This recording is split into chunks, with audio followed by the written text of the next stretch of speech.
हम ये सवाल पूछना चाहते हैं कि अगर तुम संवैधानिक मूल्यों को नहीं मान रहे हो और तुम कह रहे हो कि हिंदू समाज का बहुत कल्याण मनुस्मृति ने किया, तो मनुस्मृति के चले हुए समाज को 900,000 साल तक बाहरी आक्रांताओं ने क्यों गुलाम बना लिया था और फिर 250-200 साल अंग्रेजों ने की गुलामी में क्यों रहे? अगर इतना ही बढ़िया भारतीय समाज बना दिया था, तुमने तो भारतीय समाज के हजारों टुकड़े कर रखे थे।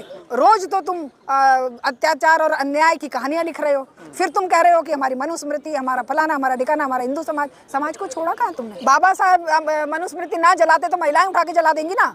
बाबा साहब ने जलाई कि नहीं जलाई हमें नहीं पता, लेकिन हम जरूर जलाना चाहते हैं। क्यों?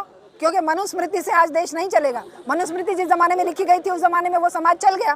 आज का समाज चलेगा संवैधानिक मूल्यों से, आज का समाज चलेगा इक्वलिटी, फर्टर्निटी एंड लिबर्टी से। सत्ता में बैठे ये सत्ता लोलुप लोग जो हैं, ये बाबा साहेब से जितना घबराते हैं उतना किसी और से नहीं घबराते। देखिए, जो आज रिजीम है ना, जिस तरह की व्यवस्था है, ये हर उस संघर्षशील पर्सनैलिटी से घबराते हैं, डरते हैं जो सच्चाई और निष्ठा के साथ देश के लिए कुर्बानियाँ दिए हैं, जो सामाजिक उत्थान के लिए, जो भारत की एक आज जो व्यवस्था, जो राजनीतिक प्रणाली है, उसके लिए जो संघर्ष किए हैं। बाबा साहेब भीमराव अंबेडकर का जीवन खाली संविधान लिखने तक ही नहीं, कुल मिलाकर बचपन से लेकर और जब तक उनकी डेथ हुई है तब तक एक एक पल उन्होंने देश के, समाज के लोगों के, गरीब और दलित और पिछड़े के लिए आवाज़ बुलंद करने में, संघर्ष में निकाला है। अब इतने बड़े संघर्ष का मुकाबला करने के लिए इनके पास तो सावरकर जैसे लोग हैं ना, जो हर दिन माफ़ी मांग लेते थे, जरा सा दबाव पड़ते ही माफ़ी मांग लेते थे। एक तरफ भीमराव अंबेडकर का चरित्र है, उनका जीवन है कि जो पूरा अपने सब कुछ न्यौछावर करके, सब कुछ अपना समाज और देश और संविधान के नाम करते हुए जीवन जिए, और एक तरफ वो लोग हैं जो जरा सा दबाव और अगर अंग्रेजी सरकार ने जेल में डाल दिया तो वो उनके पैरों में लेट गए और बोले कि आप जैसा कहेंगे हम वैसा करेंगे, और जब तक राज सत्ता यहाँ पर है तब तक हम उसके गुलाम रहेंगे। लेकिन नहीं आता है, जो बाबा साहब के विरोधी लोग हैं मैडम, वो कभी तो कहते हैं कि ये संविधान जो है वो पश्चिमी देशों की कॉपी है, कभी कहते हैं इसमें आरक्षण दे करके अम्बेडकर ने जो है सत्यानाश कर दिया, कभी औपनिवेशिक संविधान इसे बताते हैं, और अब कहने लगे कि संविधान BN राव ने लिखा है। तो इन लोगों का जो है क्लियर कुछ स्पष्ट नहीं। ये ना अनपढ़ लोग हैं, अनपढ़ लोगों के साथ आप जिद बहस भी नहीं कर सकते। अनपढ़ लोगों का क्या होता है, वो तो पत्थर के सामने भी रख के जोत बत्ती धूप अगरबत्ती लगा के और दंडवत करने लग जाएंगे, और वो बड़े से बड़े महान पुरुष को, बड़े से बड़े संघर्षशील नेता को भी ज़ीरो बनाने के लिए उसके पैरेलल कुछ भी खड़ा कर देंगे। तो इन अनपढ़ लोगों के, इनका जो ज्ञान है, इनका ज्ञान तो वो 50-60 हज़ार जो व्हाट्सएप की यूनिवर्सिटी चलती है उसके सर्टिफिकेट लेके चल रहा है, या फिर एंटायर पॉलिटिकल साइंस में MA किए हुए वो बिना किसी आधार के, जो विश्व में ऐसे इस नाम का कोई सब्जेक्ट ही नहीं है, या ऐसे नेतृत्व वाले, ऐसे नेताओं के नेतृत्व में इनका ज्ञान पल्लवित हो रहा है। तो ऐसे लोग क्या जाने कि संविधान किसने लिखा है, ऐसे लोग क्या जाने कि संवैधानिक मूल्य किस तरह से इवोल्यूट हुए हैं। संवैधानिक मूल्य क्या एक दिन में कोई चीज़ लिखी गई है, क्या एक बार में ही किसी के दिल में आया और किसी ने लिख दिया? नहीं।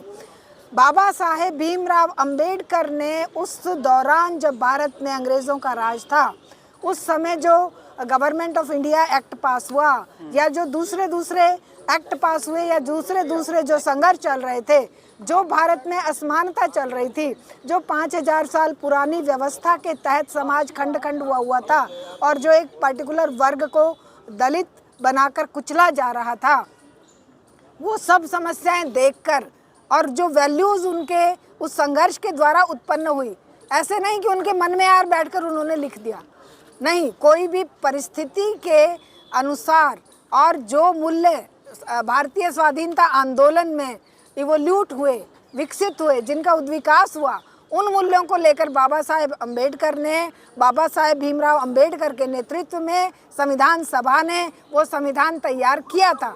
ये कहानी ये लोग कहाँ से जानेंगे बताइए? इन्होंने क्या पढ़ा है कि भारतीय संविधान या भारतीय स्वाधीनता संघर्ष कैसे लड़ा गया?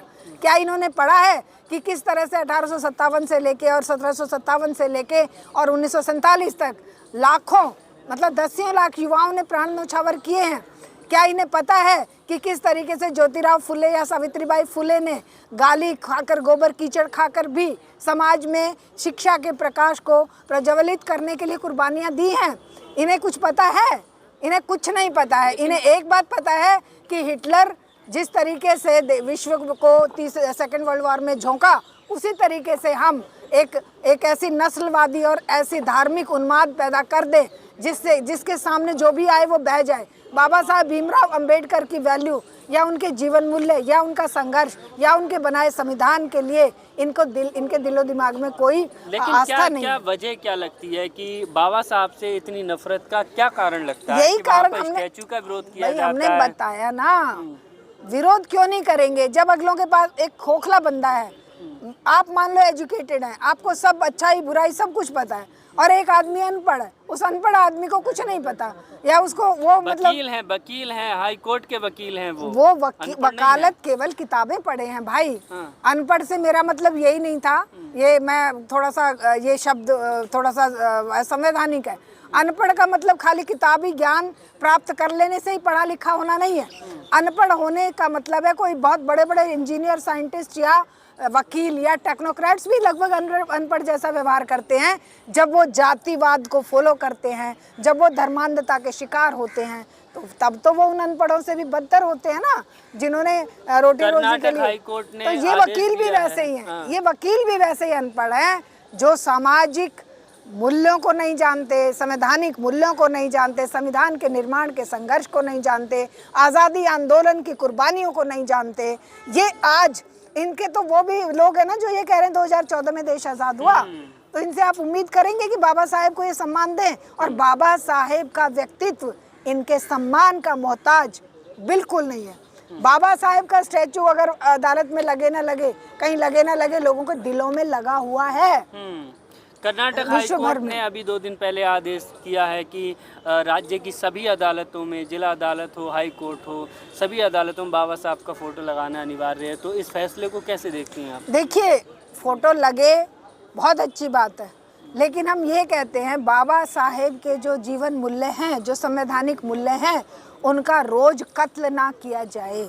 सरकार चाहे कर्नाटका की हो, हम उनको भी ये सवाल करेंगे कि जब शिक्षा के प्रचार प्रसार के लिए संवैधानिक मूल्य दिए हुए हैं, संविधान में बाबा साहेब ने लिखा हुआ है कि 14 वर्ष की आयु तक के हर एक बच्चे को निःशुल्क शिक्षा, उत्तम क्वालिटी की वैज्ञानिक, सेक्युलर और साइंटिफिक मिले, तब क्यों सारी सरकारें स्कूलों को बंद करने की होड़ में लगी हुई हैं?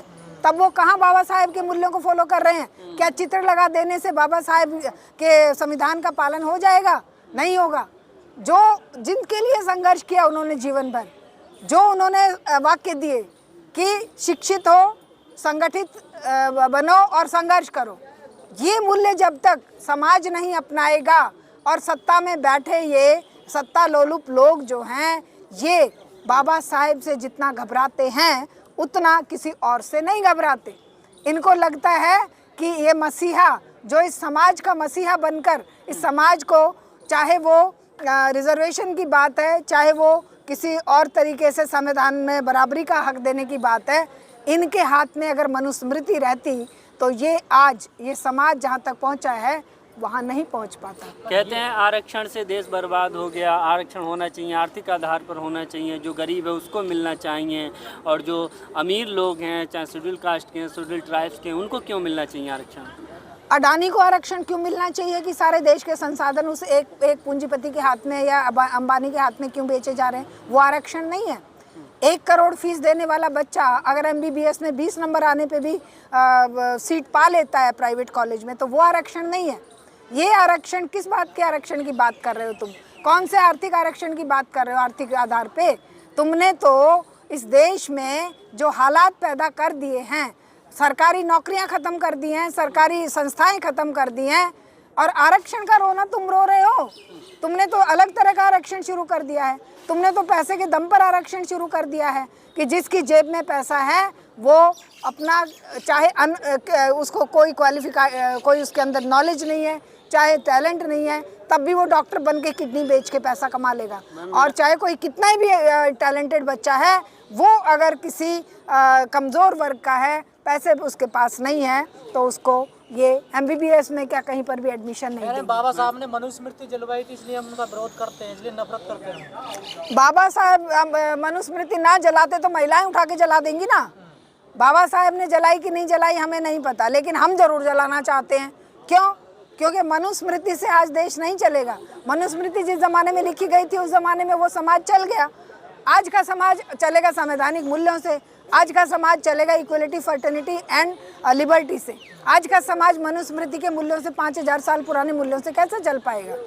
मेरा सवाल है कि हिंदू व्यवस्था जो है, सामाजिक जो स्ट्रक्चर है वो तैयार किया था मनुस्मृति ने। मनुस्मृति में कुछ चीज़ें खराब हो सकती हैं, लेकिन उसको जलाना, उसका विरोध करना वो ठीक नहीं। इस तरह के तर्क देते हैं ये लोग।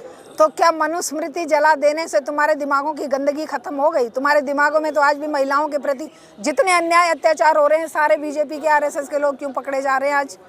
तो मनुस्मृति में जो अगर नहीं तुम्हें लग रहा है कि मनुस्मृति का जो हिंदू राज कायम करना था वो बहुत बढ़िया था, तो तुम्हारे दिमागों की मनुस्मृति तो आज पूरे समाज में गंदगी फैला रही है। तुम्हारे दिमागों की मनुस्मृति आज जिस तरह का भेदभावपूर्ण व्यवस्था मुसलमानों के प्रति, दलितों के प्रति, महिलाओं के प्रति, कमज़ोर गरीबों के प्रति, जो तुम घरों पे बुलडोजर चला रहे हो, जो तुम रोटी रोजी के लिए मोहताज कर रहे हो, ये मनुस्मृति चला रहे हो तुम। संविधान को तुम मानते नहीं हो, मनुस्मृति तुम्हारी जला दी गई, तो तुम क्या हो? तुम क्या चला रहे हो आज देश को? तुमने तो बर्बाद कर दिया देश को। तो हम ये सवाल पूछना चाहते हैं कि अगर तुम संवैधानिक मूल्यों को नहीं मान रहे हो और तुम कह रहे हो कि हिंदू समाज का बहुत कल्याण मनुस्मृति ने किया, तो मनुस्मृति के चले हुए समाज को 900,000 साल तक बाहरी आक्रांताओं ने क्यों गुलाम बना लिया था, और फिर 250-200 साल अंग्रेजों ने की गुलामी में क्यों रहे? अगर इतना ही बढ़िया भारतीय समाज बना दिया था, तुमने तो भारतीय समाज के हजारों टुकड़े कर रखे थे। कहीं कोई दलित है, कहीं कोई स्वर्ण है, कहीं कोई दलित, कोई मतलब आदिवासी है, कहीं कुछ है। तो वो जो भारतीय टुकड़ों में बटा हुआ समाज था, उससे बढ़िया तो आज भारत में संवैधानिक मूल्यों के आधार पर एकजुटता, जो अगर कोई भेदभावपूर्ण व्यवहार करे तो कह रहे हैं कि कोर्ट में जाया जा सकता है। मनुस्मृति ने वर्ण व्यवस्था बनाई थी, जाति व्यवस्था नहीं बनाई थी। ये तो संविधान बनने के बाद में जो है जाति आधार आरक्षण देकर के जाति व्यवस्था को मजबूत किया। हाँ, ये ना जो भी बुराइयां हैं वो कांग्रेस ने और संविधान ने पैदा करी हैं, जो अच्छाइयां हैं वो ये इन्होंने पैदा करी हैं। इनसे कोई पूछे कि ये जो रोज तुम मॉब लिंचिंग कर रहे हो, ये कौन सी मनुस्मृति में लिखी हुई है? ये जो रोज महिलाओं के साथ रेप करके उन्हें नदियों में बहा दे रहे हो मार काट के, जो तुम हाथरस जैसी घटनाओं को अंजाम देते हो, बिल्किस बानो जैसे कांड करते हो, आसिफा जैसे कांड करते हो, रोज होते हैं। ये तो कुछ नाम ऐसे हैं जो जबान पे चढ़े हुए हैं और जो मीडिया में आ गए, रोज हो रहे हैं। अभी भी मैं सुन रही थी, कितने कांड बताएं। तो ये कांड क्या मनुस्मृति के आधार पर कर रहे हो या संविधान के आधार पर कर रहे हो, या तुम्हारे अपने जो समाज को हिंदू धर्म के अनुसार चला रहे हो उसके आधार पे कर रहे हो? तुमने समाज को टुकड़ों में बांटकर मॉब लिंचिंग करके, जाति में अभी भी एक कल की न्यूज़ है कि कोई वो मंदिर में जा रहा था दलित, शादी के कोई मंडप की बात है।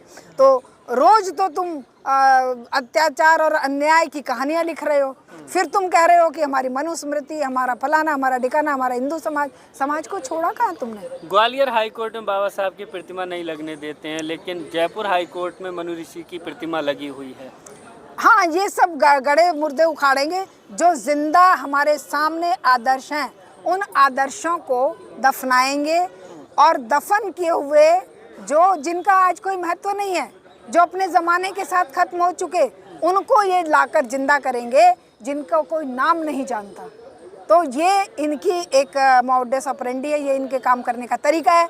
लेकिन हम सबको इसका विरोध करना पड़ेगा और लड़ने के लिए खड़ा होना पड़ेगा।